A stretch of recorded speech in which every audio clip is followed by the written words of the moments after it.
I didn't give the exact details of what happened, but the long and short is I think the visa issuing officer I met was very unfriendly, you know, and part of his body language is what I use for Francis, yes, that makes actually, sense. Right? You know, so it's blew out of proportion, like the way everything went. It escalated in the news, right. And they started to have different versions. Oh, Bovi got in a scuffle with a visa issuing officer. Bovi is banned from the USA and all. And in my mind, how do you even have access to a visa issuing officer? They are protected by a glass wall.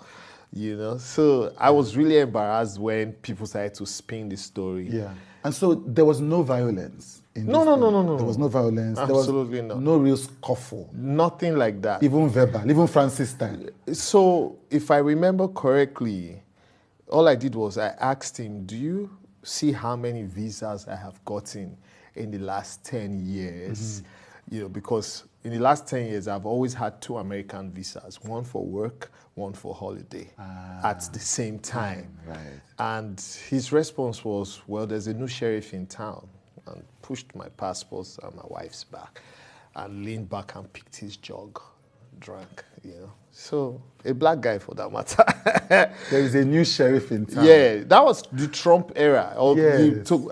the ending part of the Trump era. So it was, the denials were crazy at that point in time. That's fascinating. The guy is a scriptwriter. Yeah. Feeling very cool with himself. Absolutely. Right. And so, no, you were not banned from the US. This is just a denial of Well, if we want to go by the definition of it, that's what it turned out to be. Okay. The ban is kind of an appropriate word because when I went back in 2022, okay, the lady who interviewed me and my wife again kept looking at the computer, left to probably see a senior colleague, came back, typed, looked at it, left, came back and said, well, the truth is she's going to deny us again, but that she's giving us a non-waiver and that we should just keep checking our emails. Right. She's giving us a waiver rather. Right. And that we should keep checking our emails. So she ticked a box, gave us the slip.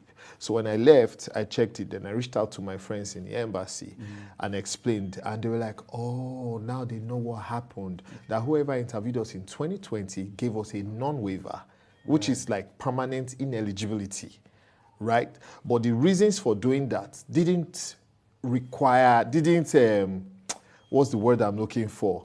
We're not up to, it didn't call for that kind of, it didn't justify, thank you. So they were like, you know what, just hold on, that the decision has to come from Washington. So since the latest interviewer gave a non-waiver, they will review. And maybe 2 weeks later, they called and said, you know what, just bring your passports back. Because the waiver had come, so they were sorry, and they said instead of reapplying, going through the whole process of reapplying, just bring your passports back. So we just took it back and got the visa. Oh yeah. Wow.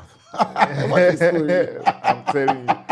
And then after a few months, I reapplied for, not reapplied, and then applied for my work permit visa.